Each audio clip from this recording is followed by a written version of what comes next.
Hello and welcome to Rock the Casbah block 19. This block is stunning in its simplicity. What we have here is two different echoing applique objects that we are going to lay down first, and then we're going to do this beautiful Aztecic style block of applique on top. All of that applique is finished off with this beautiful quilting design, and this design is actually called slightly squared, simply because the shapes to me look like they're following almost a squarish path, even though there are circle elements in there as well. This is one of the faster blocks in the collection, and I know you're going to love it as much as I do. So let's get started. So the first thing that we're going to do is we've got our cutaway stabilizer, and I've got embroiderer's felt sitting on top of it. I'm going to stitch colorway 1 using wash away thread, and this is going to hold down the embroiderer's felt onto our project. We want to use wash away thread because we want to not have the excess threads in our project at the end of it. So once I have finished colorway 1, I'm going to come through and with my sharpest scissors, not my squeezy ones because I find they're just a little bit too small to get into the felt and the wadding, I'm going to come through and trim away all of that excess fabric of the embroiderer's felt. And this is going to make sure that in our seams we do not have any excess bulk. So it keeps our project nice and tight. Now I've got my 100% cotton fabric, and it has been pressed and lightly starched, and whilst I still have the wash away thread threaded into the needle, I'm going to come through and stitch out colorway 2 to hold that fabric down. At the same time, I'm going to make sure that I've got all of my embroidery applique fabrics ready, because the next thing that I'm going to do is take that applique fabric, and I'm threading up with my dark teal fabric now, and I'm going to stitch colorway 3, which is going to show us where to place the applique fabric down. And once colorway 3 is completed, we're going to take, in my case, my dark teal fabric, but naturally you can use whatever color you would like, lay it over that outline, and make sure, I'm pretty stingy, I want to make sure that I use the smallest amount of fabric as possible, but I also want to make sure that it covers that area. Now you'll see that I am holding that fabric down as we go. What you can't see is that I am only holding it down quite gently so that it does not impact the movement of the hoop. That was colorway 4, which is holding that in position, and now we're going to come through, and with my curved tip small applique curved scissors, I'm going to come through and trim around that shape. And this is an absolutely classic Moroccan Persian tile shape. One of the things that I love about this block is that we only have 14 color changes in it, so it's actually quite a nice one to achieve. And once we've completed that, we're on to colorway 5, which is going to stitch the satin stitch around our applique object. While that's stitching, you may want to get your light teal fabric ready, which is going to be the next layer of applique that we are going to do.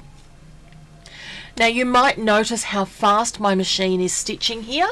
That is simply because I have sped the machine up in video editing. In real life I am stitching at around 500 stitches per minute, and this block took about, oh look, I think it took about 50 minutes to complete. So it is one of the faster ones within the collection.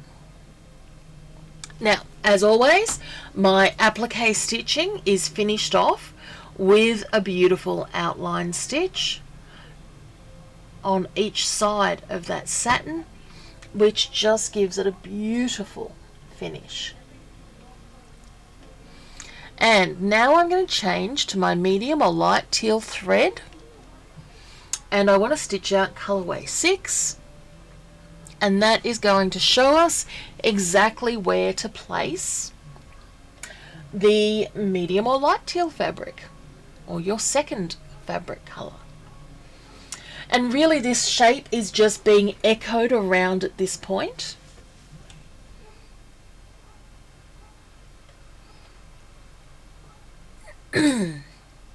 So I'm going to lay my light teal fabric over.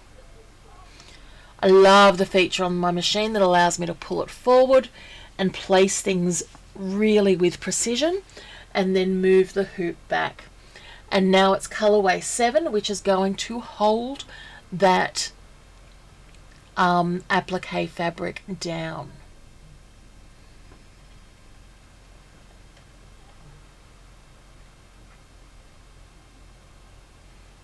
And once again we are going to come through and do our trim.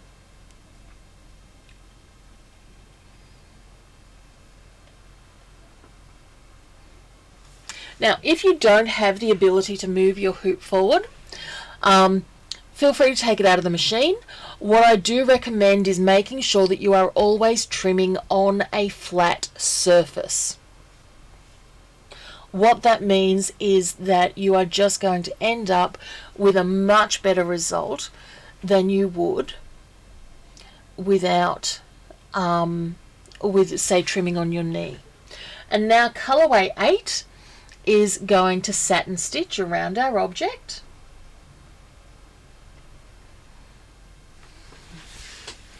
And hold that layer down. Now, while the satin stitches are going on, we can prepare, the next color is going to be my deep pink color, but I also want to prepare my backing fabric and my wadding.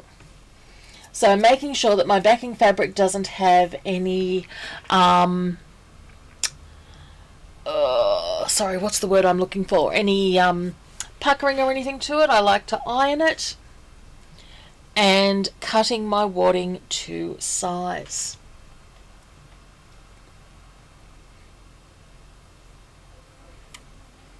There's something so zen about watching a machine stitch. Okay, I am, questions that I get asked a lot about with the Rock the Casbah. I'm using an 1175 needle, and I used about 4 needles in the entire project. Other questions that I get asked is what type of thread. I use polyester because it's just what I like. So long as your thread works for you both in color wise. Okay, now I'm going to thread up with my deep pink thread, and I'm going to stitch colorway 9 to show to show where to place the applique fabric.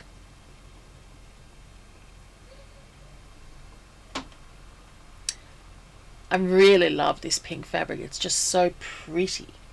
And the pink and the teal, I'm very happy with how it's all gone together.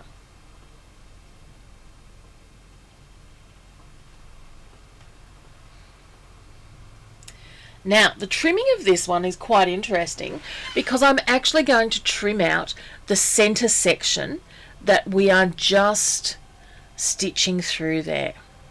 And when I trim out the center section, it's really important, and so we're going to come around the outside first,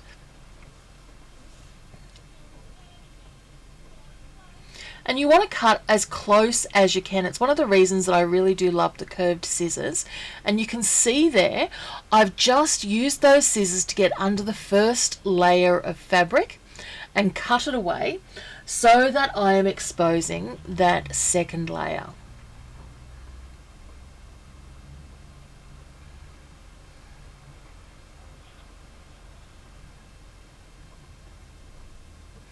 Now, it looks like an incredibly boring shape at the moment, but once we finish adding our applique to it, everything will come together, or adding the satin stitches to it, sorry. Okay, so now we are on to colorway 11, which is putting all of our satin stitching around this gorgeous block. So yes, threads, whatever work for you. I like poly because they are stronger, and they seem to work really, really well on all of my machines. Other questions that we get a lot of is, one of the biggest ones is, do I have to use the embroiderer's felt? No, you don't. I use the embroiderer's felt because I like the finish that it gives, and it just adds a little bit more oomph to my design. If you are worried about it being too thick, you can certainly leave it out. Other questions that I get, particularly from people overseas, is where can I find it overseas? And my best suggestion is to look for a product called Parlon, P-A-R-L-O-N. Now, for those in Australia, if you have trouble getting it, we do sell it. Sometimes you can get Parlon at Spotlight. However, it is generally more expensive and only comes in like a 90 centimetre roll, whereas mine's 150. But so long as you've got the product, I really don't mind where you purchase it from. Okay, and we're coming along here. Stitching, stitching, stitching. And I really love the way that putting those satin stitches around it really add detail and make the block pop. So after our satin stitch here, we're now going to come into the part where we begin the quilting. So I'm going to take my hoop off, and I am going to lay my my wadding on the back of it, and then return it to the hoop. I want to make sure that I've got threaded my wash away thread again, because what you will find is that this seam is a couple of millimeters out from that first one that we did, because the fabric shrunk through a bit during stitching. And that's one of the reasons that we really have to use the wash away thread to get just the best possible result.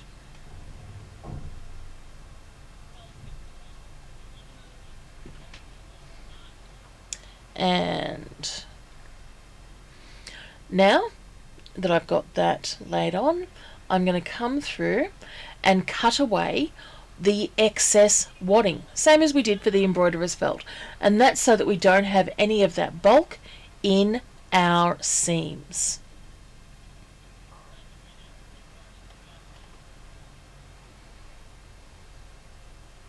So we are going to come through and trim away that excess.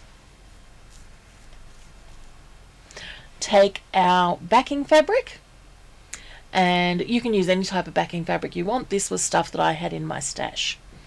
Return it to the hoop, and we're going to stitch colorway 13. Excuse my arms. Now, when it comes to quilting, you can quilt with either embroidery thread or with regular cotton. I've chosen to quilt with embroidery thread, and I've chosen to use my bobbin fill on the back because it's not that deep. It's bobbin fill for this project is quite strong enough. Now I'm changing to my white polyester thread, embroidery thread, and I'm going to stitch out the final colorway, which is colorway 14, and this is going to do all of the quilting design around the block. Now, it is custom quilted, and by custom quilted, what I mean by that is that the quilting is customized to the block. So you can see here that it is running around the shape of the block, but not stitching over that design. You also have, as part of the design that you've purchased, a full quilted block that you can choose to use for anything that you would like. And you also have the continuous quilting design, which is brilliant for doing things like borders.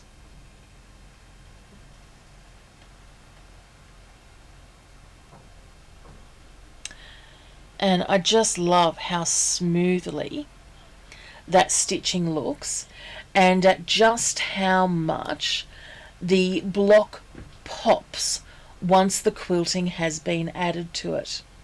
Now, an interesting question I had the other day, I had a lady who didn't want to use Quilt As You Go. She wanted to go through, and you don't have to use the Quilt As You Go if you don't want to use that method. Simply stop. If for this block, you would stop at colorway 11 and then join your blocks in your whatever method you would like. But she then wanted to, once the quilt top was all put together, use the quilt design to quilt on each block.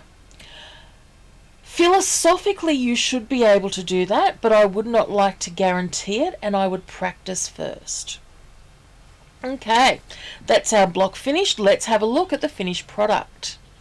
So here we are. You can see that it is simple, but it is also striking. It is just a lovely block, and I do hope that you enjoy it as much as I've enjoyed bringing it to you. We look forward to seeing you with the next block for this collection, and until next time, have a stitching day. Bye.